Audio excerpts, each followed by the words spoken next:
New citizenship and Citizenship and social capital.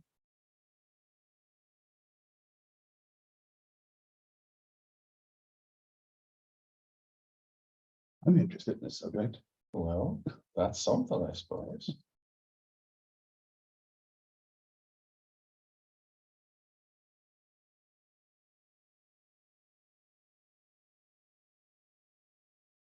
Okay. I think we're good to go now. Okay.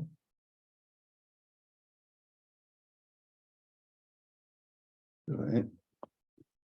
So this is Nathan at the Mount Ridge Public Library. We're bringing to you a special lecture series Monday nights all summer long, which is to say we've only got a couple more Mondays left. But the idea is that we bring to you things that are of interest to the community and that may be able to teach you a bit about the All Together Now is the theme of the summer reading program. So that's kind of what we're learning more about, is how we can come together instead of further apart in these interesting times, because may you live in interesting times is a curse in some cultures. So we got here Eric Litweiler, and he's got new views on citizenship and social capital. All right. Well, thank you, Nathan. I appreciate it. And thank you for those of you who are giving up a Monday evening to learn about the topic. When Nathan called me and asked me to talk about citizenship and social capital, it kind of initially threw me for a loop because, to be real honest with you, I'd never really thought about the concepts before.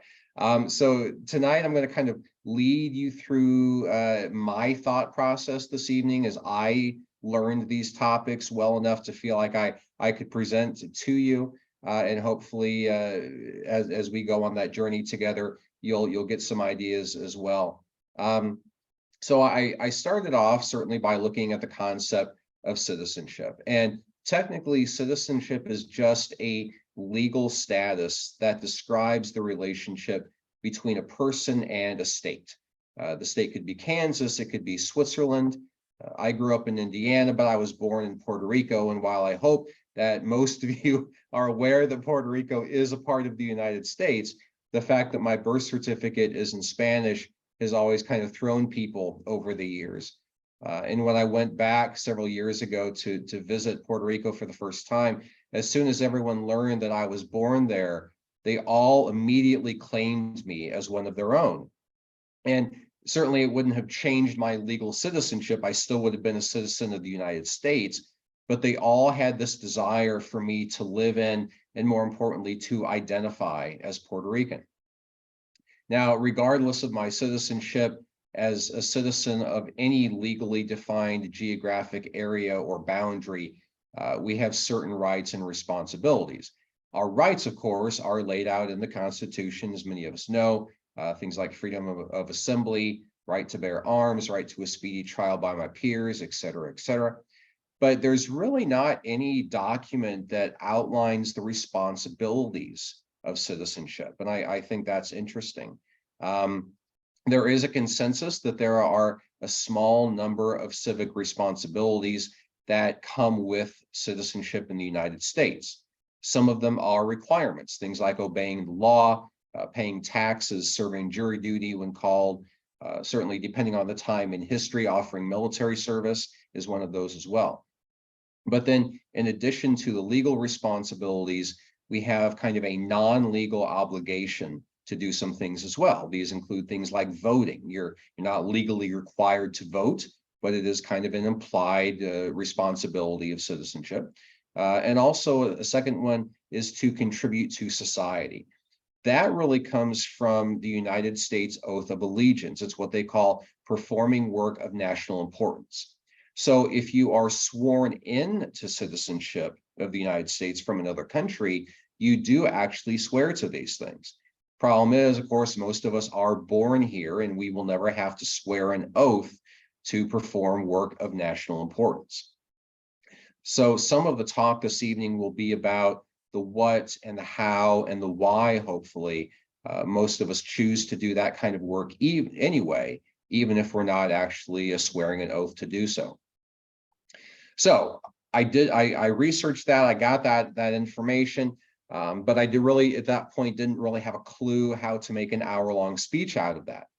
So I'm thinking, okay, well, let's look at social capital. Maybe that will offer something that I can use and we can tie it all together. So, I'm sure many of you are smarter than I am, but I'm guessing not a lot of us have thought about exactly what social capital really means, how we would define it if someone walked up to you on the street and said, hey, what's your definition of social capital? Unlike citizenship, social capital is not a legally defined term. It's a concept that has been debated and kind of nibbled around the edges for centuries by writers and philosophers. Spoiler alert on that front, I did fail intro to philosophy in college. So clearly not my strong suit. But knowing that much smarter people than I have discussed the topic for decades, if not centuries, right off the bat, I'm intimidated by this. But if I can boil down kind of an ageless and an esoteric concept into a Twitter-sized sentence of 140 characters, social capital essentially describes the relationship between a person and a society that enables that society to function most effectively. So it's literally things like opening a door for someone, or returning a dropped wallet, or offering directions to a lost person, or loaning your lawnmower to a neighbor without making them sign a 20-page contract for it, or something along those lines. And I'm hoping that most of us experience these simple acts of kindness every day. And I hope most of us, for that matter, perform a lot of these kinds of acts every day. And what I learned was that these very simple things that we do without ever thinking about really, in many ways, are the definition of social capital. So these writers, philosophers, sociologists have spent decades, if not centuries, speculating as to why exactly this concept of social capital really exists. And again, going to the short answer, the idea is that acts of social capital allow a group of people to work together effectively to achieve a common purpose or a common goal. So all of a sudden, now that I've looked at both of these concepts, they're beginning to sound in many ways very similar or very familiar. Both citizenship and social capital have a foundation of being a relationship between a person and a population. Citizenship stops there. Citizenship defines the relationship, but social capital really elaborates on it. So if citizenship tells me where I belong, in other words, what states to which I belong, social capital tells me how I belong within that population. Citizenship tells me that I should do things that matter to my community, but social capital tells me why I should be doing those things. Citizenship tells me what my responsibilities are, but social capital outlines the visceral importance of performing those responsibilities. And there's one more commonality as well that was so glaring you couldn't miss it as you look at both of these things. And it's one word that keeps coming up, and the word is identity. The history of citizenship back in the days of ancient Greece or ancient Rome described how a person identified. There were no written records. No one had an ID card. No one had a secret handshake or a driver's license. So if you think about this age-old concept we've all heard about, during the height of the Roman Empire, somebody could travel the globe armed only with the words Pax Romana and be free of molestation. And those words were Pax Romana. I am a Roman citizen. If I'm a robber waiting for a guy to come down the road and I jump out ready to kill him or ready to rob him, all he has to say is Pax Romana, and I can't touch him. Now, he didn't have to present an ID card to me. The way that I knew he was a Roman citizen were completely tied up in identity. It included things like where you grew up, who your parents were, the language that you spoke. These are all questions of identity. Similarly, social capital is also based on things like shared understandings, norms, values, ethics, and identities. Social capital stipulates that people who share identities are more likely to care for others in their group. And it explains the improved performance over time of communities in which the population takes pride due to their sense of similarity with others who are in that group, people who share that ownership as a citizen. In other words, in a group of like-minded people, you're going to ideally find folks who want the community to succeed because they are also a part of that community. Those who contribute civically tend to be rewarded and welcomed. Those who don't tend to be shunned and tend to be excluded. And this is true not only of a city or a town, but it also happens in companies and in civic and fraternal organizations, even in fan groups. Story about me, I grew up in Indiana as a Colts fan, but I was living in Chicago in 2007 when the Colts played the Bears in the Super Bowl. So I'm at a Super Bowl party at a friend's house in Chicago. It was me and 24 Bears fans. Anyone want to guess how that went for me? By the end of it, I was very happy and everyone around me was pissed at me. But I was thrilled and I couldn't show it because I was going to get beat up. It was a different identity. Now, that's a very lighthearted example, but there is a darker side to this concept of shared identity. In the workplace, it's often called affinity bias. And it's the likelihood of, for instance, being hired for a job because you share an identity or have an affinity at some level with the HR person or a supervisor. Maybe you shared the same sport or enjoy the same movie or attended the same high school. And of course, more and more these days, as the world gets smaller, the affinity often comes from knowing the same people. It's networking. It's who do you know? You can fill out all the job applications you want, but a warm handoff from a mutual friend is worth more than any 100 unconnected resumes. If I blindly click apply now to a job on, I don't know, whatever the job sites are these days, I'm still probably not going to get a job. But I make one phone call to a guy I know, and he puts in the word with the HR person, and boom, it's done. So that connection, that affinity, that shared identity makes a tremendous difference. We look for people with whom we share a common identity because that makes us believe that this person will perform acts of social capital on behalf of our business. And we believe that because they and I share a common norm, a common value, a common ethic.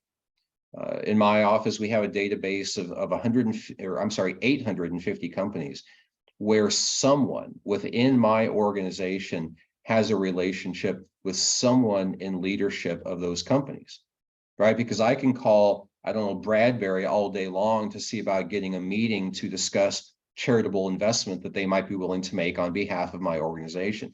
But if I don't know anybody there, I'm not going to get connected. I'm not going to get that meeting.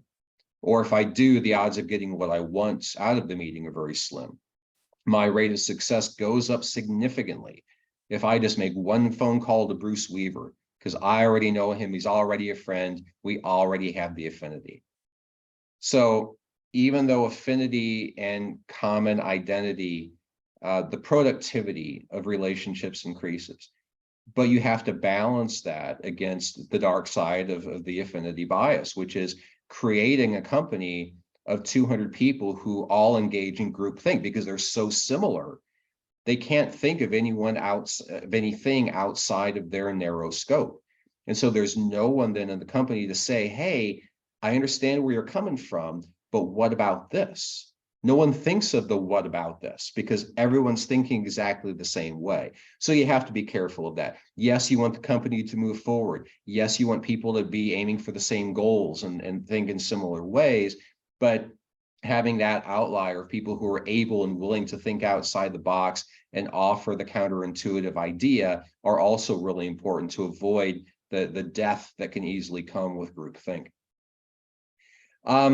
So identity, we mentioned identity as a common issue to both of these concepts. I hosted a foreign exchange student several years ago who was very, very confused about Railer Pride. She did not understand the allegiances that we form in our schools in our places of work, in our country overall. In Italy, she didn't see national flags. They don't have school mascots. Italians identify themselves by geography, its region, its city, its town, its village, even sections of a village. Similarly, in the United States, you meet a new person at a party, and what's one of the first questions that we often get asked? It's, what do you do for a living? Or where do you work, right? Well, in Australia, the first question instead would be, what sport do you play? These are differences in how we identify. We tend to identify with our profession. They're a very athletic, and I'm going to talk later about why that is, but it's a different way that we identify on a national level. And these various national and cultural identities, they tend to come from very logical places. The history of a country and how and why they were formed, major historical events that have happened in their history, et cetera. In the US, the concept of capitalism has been so ingrained in us, especially when we wanted to differentiate ourselves from the evil communist system during the Cold War. So staying busy and being productive and working hard makes us feel more valuable. And it makes us believe that we are adhering to national values. And then it reinforces those new values to new citizens at the same time. And so as a result, we feel disposable if we're not constantly proving our worth through the tangible byproducts of labor. Now, in Italy, the country didn't even exist until 1861. And I know that sounds weird to say because we learned back in second, third, fourth grade about the Roman Empire. Like back in the Bible, the Roman Empire was referenced. So for hundreds, if not thousands of years, what is today Italy was made up of these small city-states that were surrounded by difficult mountainous geography. And so by default, each one of them kind of formed their own identity. Many of them we would recognize today: Florence, Pisa, Milan, Venice, Sicily, Naples. They didn't come together as a country, is what we recognize today as a country, until 1861. So simply wrapping a larger national boundary around these city-states and calling it Italy hasn't changed their culture yet. They still identify very much geographically as if they were their own little city-states. In Australia, the populated areas of the country especially tend to enjoy a very mild climate because it's near the coast. It's conducive to being outside. Perhaps more importantly to this concept, though, Australia has this national value that they refer to as matesmanship. And that stems from their history as a British penal colony. If you think about British ships coming up to Australia, dropping off a couple hundred people, prisoners, debtors, whatever it was, and then sailing back home, I imagine these people like getting off the gangplank, standing on the dock and kind of looking at each other like, what the heck do we do now? So they're left to figure out how to survive in this new environment with nothing but themselves and the other people who were there. So you have no choice but to rely on those people just to stay alive. And so the resulting egalitarianism formed in that environment created this sports culture that remains strong today, hundreds of years later. Whatever the identity of a people or a country, the identities all point to citizenship. They all have a bearing on how we view our responsibilities as citizens. So if we identify more strongly as a dridger, did I get that right? Dridger? Bridge, yep. Okay, Yep. that's what I heard. If you're in Mound Ridge, you're a dridger. Okay. So if you identify more strongly as a dridger than as an American, we're more likely to spend our social capital in Mound Ridge rather than being involved in national volunteerism for a campaign like Jerry Moran or Roger Marshall. In Mound Ridge, you don't have to identify yourself as a resident of Mound Ridge. But someone from McPherson makes a crack, watch out. Town pride comes out. Am I right, Nathan? A little bit. See? So myself, I've lived in 22 different places in the first 40 years of my life. And when I first moved to Newton, I was working in Wichita. I knew nobody in Newton. I didn't go to ribbon cuttings. I wasn't invited to sit on boards. I could stand on the sidewalk all day and nobody said hi. I had no idea who was walking past me.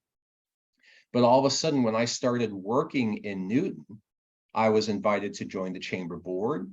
I was on the board of Workington House. I was the board chair of YP Newton. I wrote regular articles for the newspaper. I couldn't go out to eat at a restaurant without spending the first 10, 15 minutes shaking hands and kissing babies. And yes, I don't deny some of that is logistics, certainly. But if we're honest with ourselves, I think some of that also is subconscious shunning. Even before I worked in Newton, people could have come up to my table at a restaurant and introduced themselves. But I think the logic is, if he doesn't care enough about Newton to work here, then maybe he doesn't deserve to be included. And most people certainly would not phrase it quite that blatantly or think about that on a conscious level. But I do think to some extent that is the underlying subconscious truth. So where does this pride, where does this purpose come from to ally yourself with people of common identity in your town, in your workplace, on your team? It stands to reason that if we live somewhere, then we want the social and the legal and the political and the environmental and the other aspects of that place to operate smoothly. When I first moved to Kansas, I immediately wanted to get involved. I moved to McPherson, I bought a house, so I wanted the resale value of that house to increase. To do that, I needed wages to go up. I needed employment to stay high. I needed proactive leadership in office who believed in diversifying the economy to withstand slowdowns that might come along at some point. I wanted the schools to be strong. I wanted the storefronts to be occupied. I wanted for more people to move there and to live there. Now, was my motivation based on self-interest? I mean, to an extent, yes, it was. But the beauty about being a citizen is that my self-interest was also the self-interest of everybody else in McPherson. We all wanted the same things.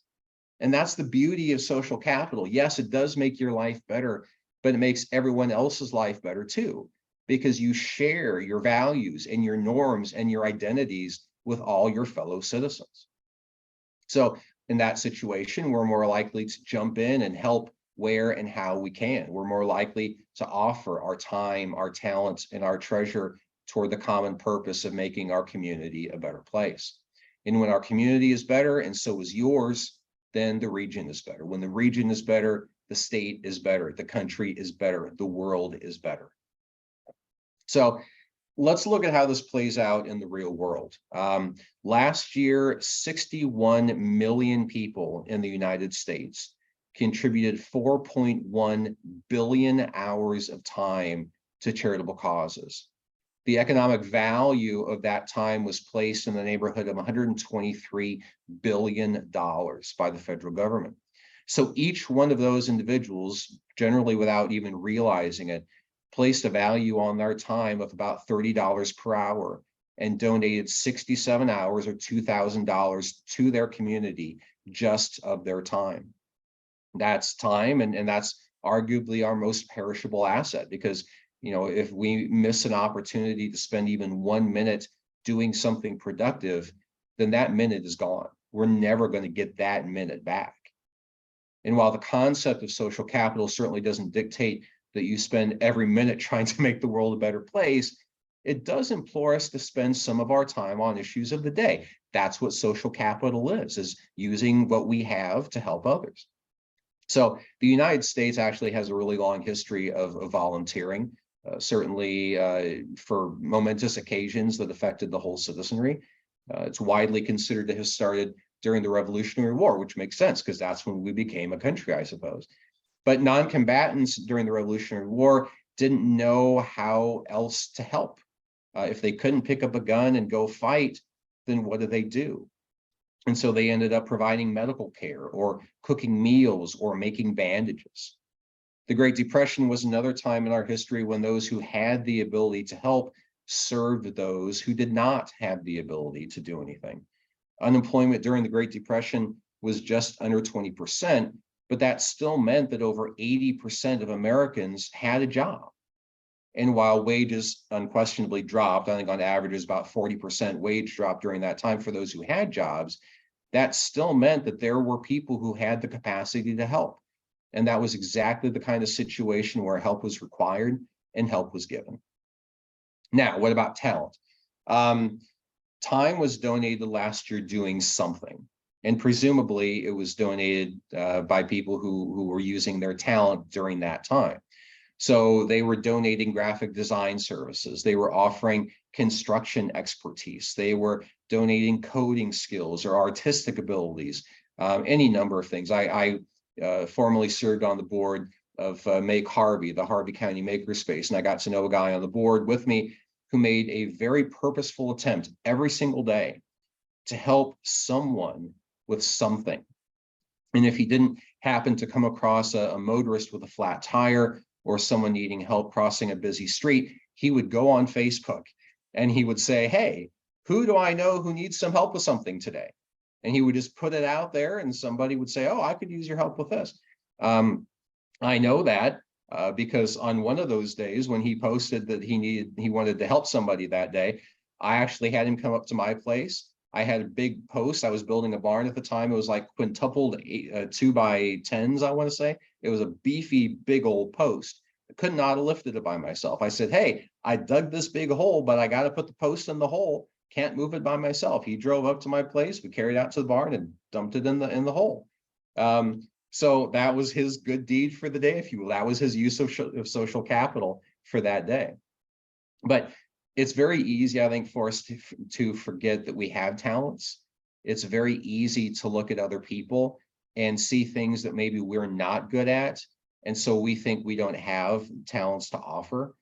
But, we all have gifts. We admire people's gifts of leadership or humor or singing or artistic abilities or their strength or their intellect or the way of looking at the world.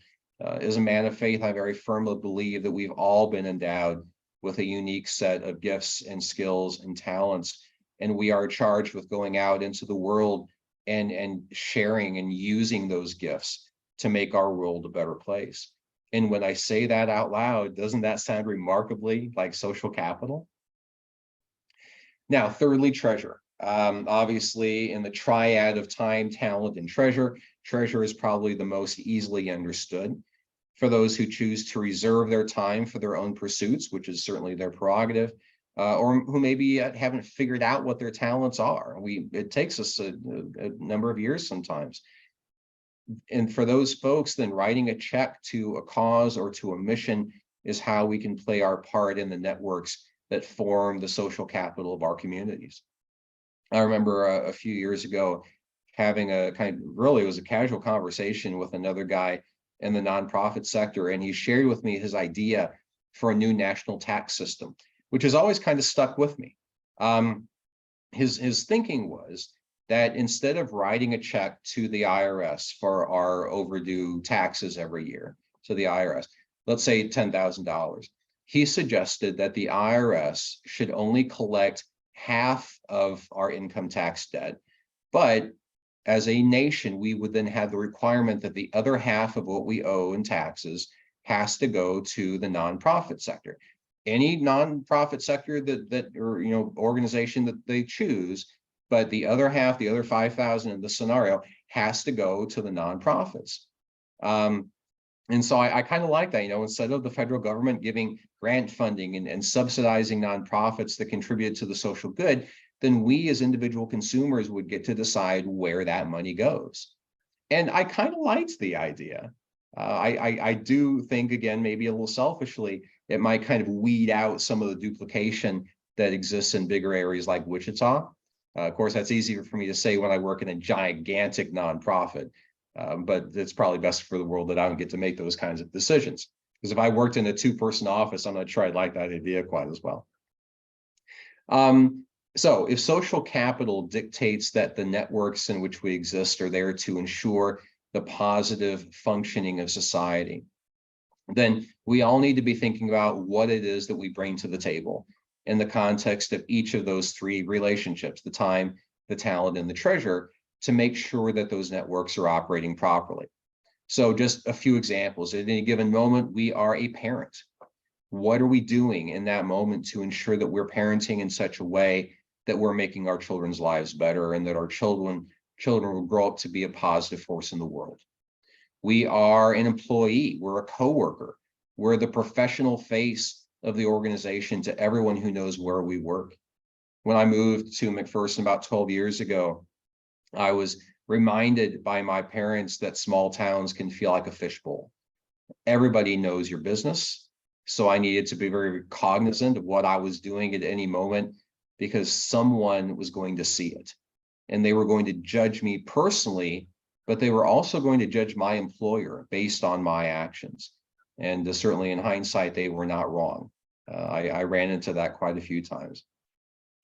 What are we doing to earn our salaries? What are we doing to be helpful to those with whom we work? What are we doing to reflect positively on the company, to everyone in the community, whether they're patrons of our business or not? And of course, the business, the organization has a purpose as well. The value of that business, the market has assigned based in part on our representation of that business. What are we doing to make sure that the business continues to provide its services to the market, and therefore is a part of its rightful place in the networks that are a basis of social capital? Now, that was a very high arching ideas, and I understand that, and it doesn't take long before this ability to fulfill our obligation to social capital and citizenship can start to sound really overwhelming. Luckily for us, our life got a lot easier in doing that with the creation of the Revenue Act of 1954. Now, if you're experiencing whiplash right now, I get it. How in the world did we go from social capital and citizenship to some obscure piece of IRS tax code? Well, I'll tell you, this particular act of 1954 included one section that makes our lives much easier as we think about how to be good citizens. It's a piece of text that is buried in section 501, subsection C, paragraph 3. And out of the 9,000 pages of IRS statutes and regulations in the United States, it's the only one I care about. Because with the adoption of section 501c3, the federal government of the United States allowed for the formation of businesses that were not about making profits, but they instead had the option, had the ability now to exist entirely for the altruistic furthering of our highest and best values to care for and serve those with whom we share this country. Rather than require a business purpose to do something, businesses now had a reason to exist simply to try to address the social ills in our community. Things like homelessness, addiction, education, public health, environmental concerns, human rights, disaster relief, and much, much more. And so once that happened, once those organizations began to form, human beings no longer had to figure out how to spend every minute of their waking lives being the perfect citizen. Instead, they simply had to decide which of the many causes and organizations in their communities overlapped with their personal interests. And then that's where they could choose to invest their time, their talent, and their treasure. Now, all three of those are remarkably valuable. I would argue, frankly, far more valuable than the $30 an hour that's been assigned to them by the federal government. Because at the end of the day, how do you put a price on wildlife that was saved by a beach cleanup?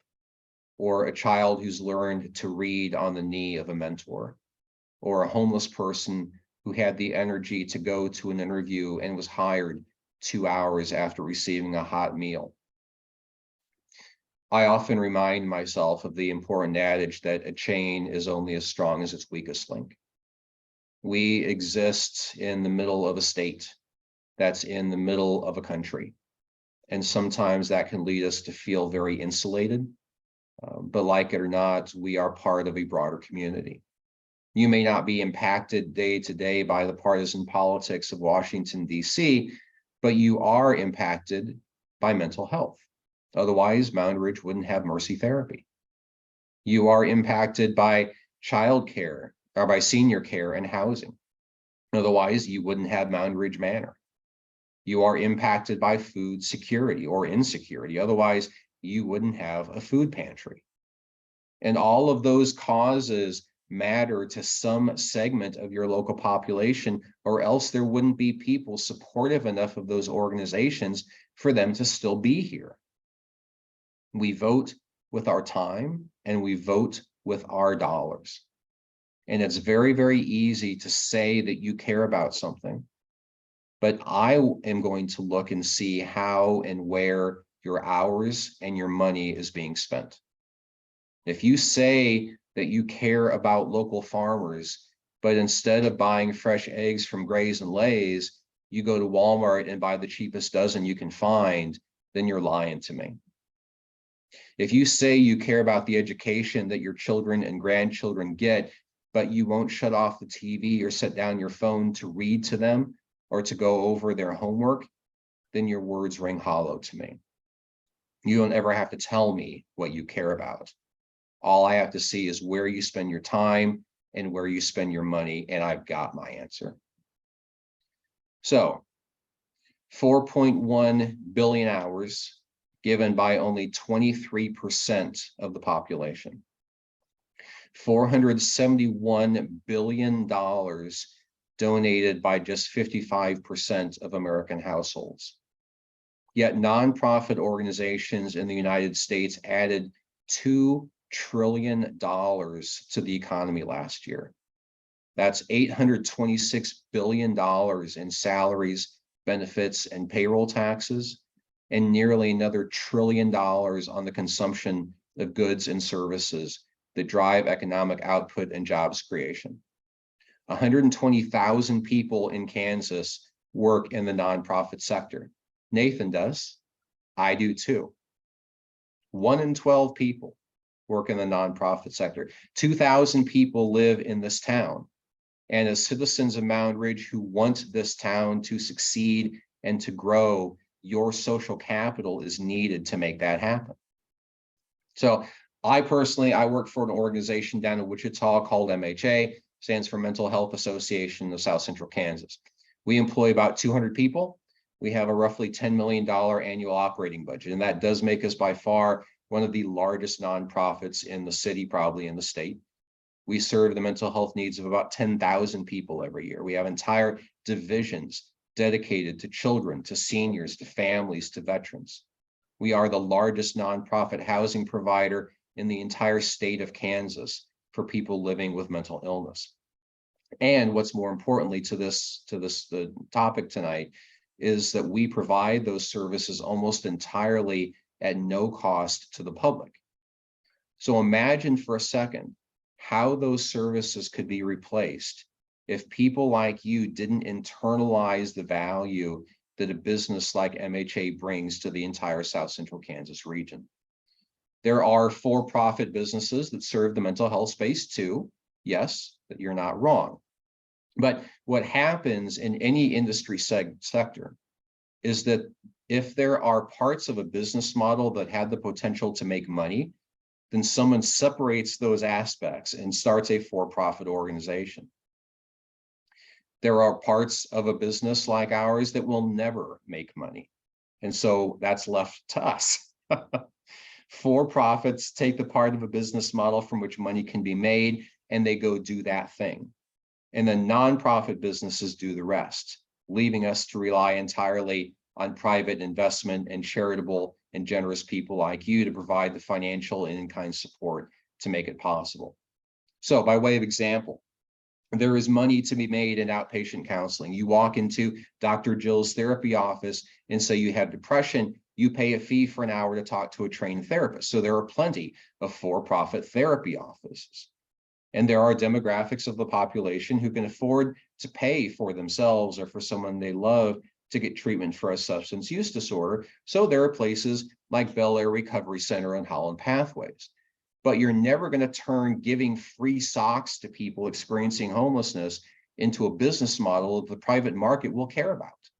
So places like MHA have to appeal to the general public to donate their time, to serve on the board, to write checks, and to fill in gaps in talent on the payroll that don't intrinsically make money. If we hire a therapist, they create billable hours.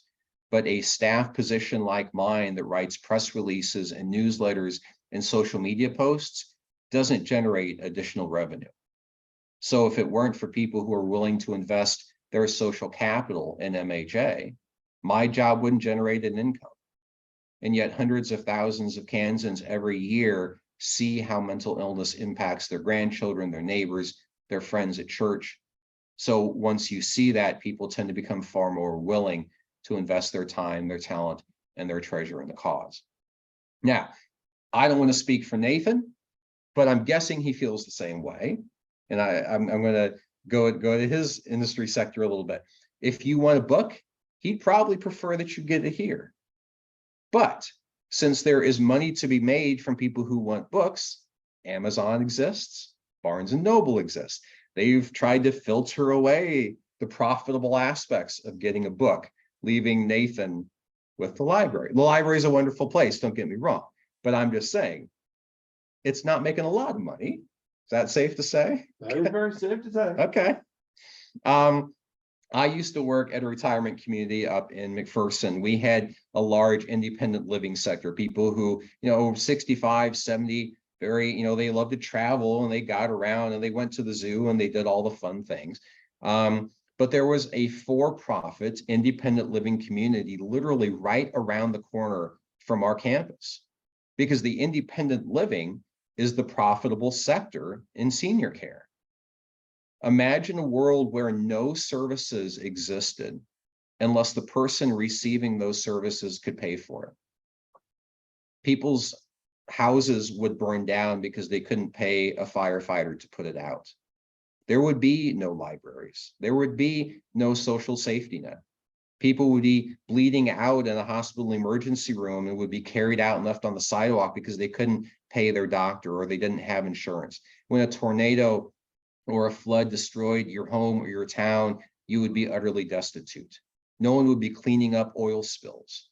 Thousands of species of animals would be extinct before zoos could get their hands on them. And for that matter, zoos probably wouldn't even exist because no one could afford to get in. So this is a really important distinction. There are a lot of businesses organized as nonprofits legally, but that do have a standing source of revenue. And I think a lot about things like private schools are great examples. Yes, they charge you to go there, and often they charge you a lot to go there. But there's often still a gap between what you pay and the amount of money that is required to offer the service. So let's say Heston College near my home. They charge, I believe, roughly $23,000 a year in tuition. But it might very well cost the college $43,000 a year to provide the level of education that you expect for your child. Now, I don't know if that's accurate, but there certainly is a gap. That $20,000 has to be made up through private donations. In other words, made up through social capital. Now you can say, well, then why doesn't Heston College just charge $43,000 a year if that's what it costs to provide the service? Well, their undergrad enrollment last year was 331 people. If all you have is even the most fundamental grasp of supply and demand, you know that there's going to be a lot fewer kids at Heston College if they suddenly increase tuition by $20,000 a year. And at what point then can the college even remain financially viable?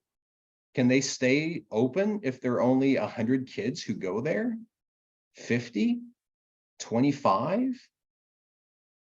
Into this hypothetical world where nothing happens unless you can pay for it, let's introduce Bob.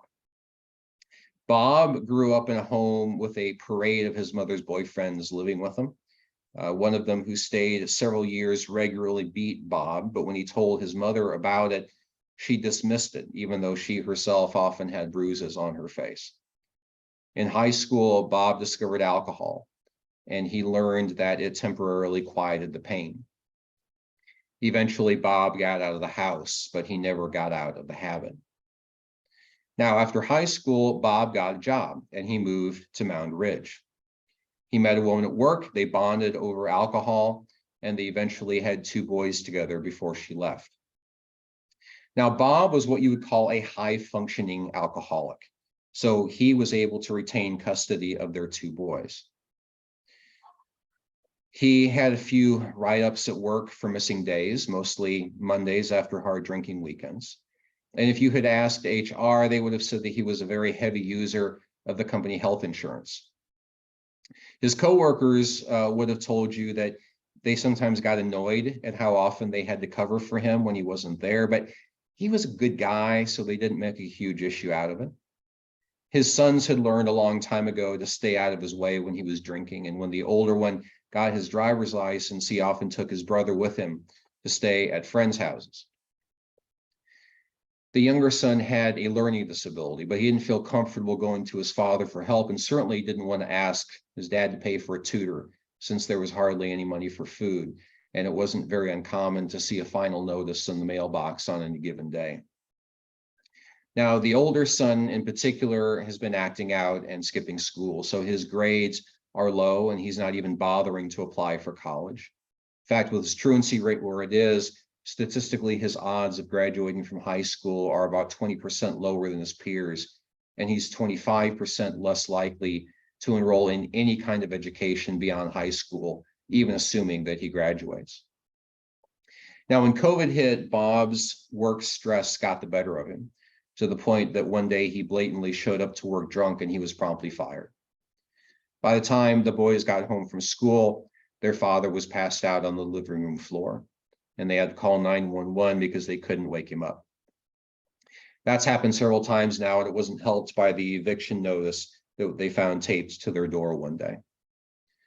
When 911 isn't getting called to take Bob to the emergency room, they're getting called by the younger son's teacher, who lives next door, because she hears loud crashes late at night and sees bruises on his face when he shows up for school.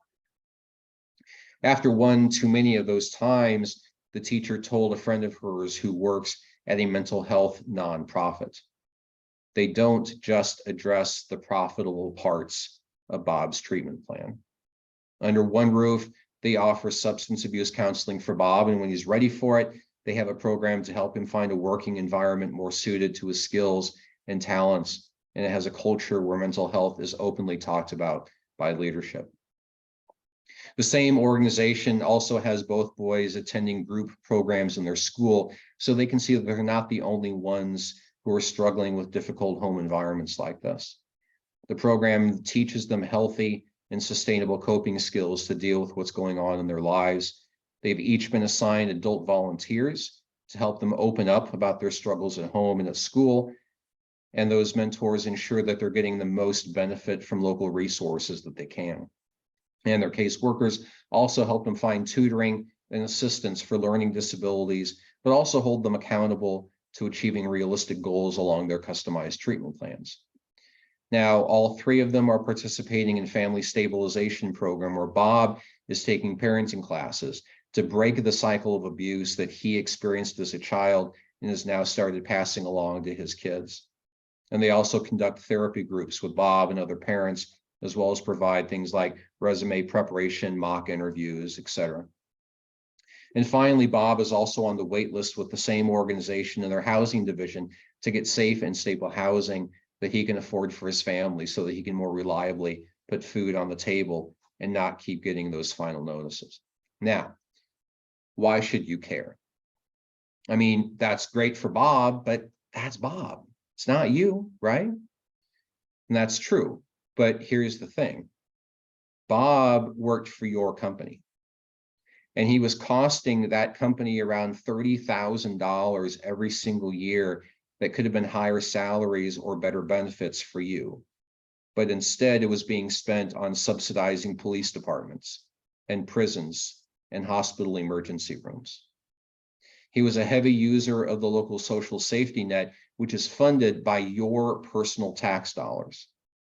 He was abusing scarce housing resources, which meant that the guy who came up to you at the gas station asking for money couldn't find anywhere better to sleep than the bench in the park next to your house.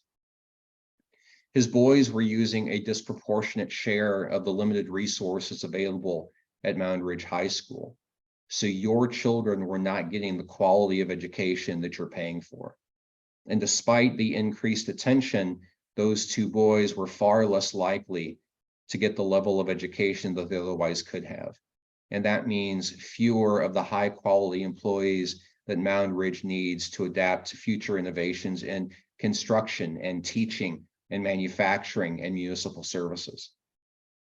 And Bob's sons were on their way toward finding themselves in that same cycle of trauma and abuse and substance use. So these issues were going to become generationally entrenched, meaning your kids were going to have the same issues with Bob's kids that you're having with Bob.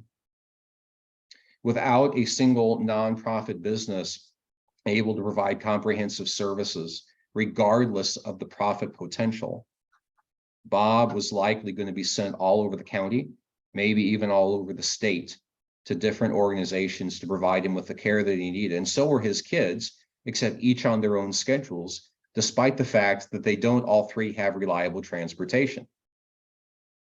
And worse still is that at various points in their respective treatment plans, some resources were going to be wasted by expensive duplication between agencies. And at other points, there were going to be gaps between those agencies, making the treatment plans dramatically less effective.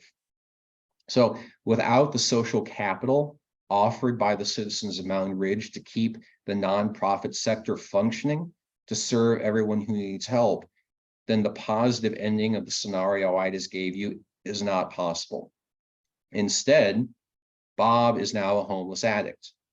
His boys end up flipping burgers if they're lucky, and none of them have any buffer or cushion to cling to for even the most minor economic downturn, car accident, medical emergency, or other unexpected expense.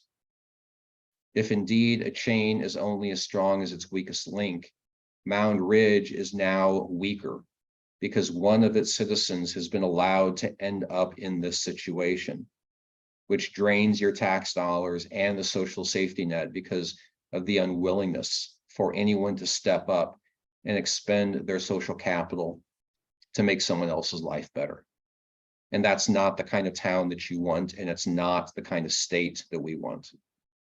So offering our social capital to our fellow citizens is how we build a stronger Mound Ridge and a stronger Kansas. And even if you've never thought of the broader applications of the hundreds of small acts of goodness that you do every day, then I at least want to say thank you for what you do, for your library, for your neighbors, for this town. And I want to encourage you to keep doing those things. Thank you so much.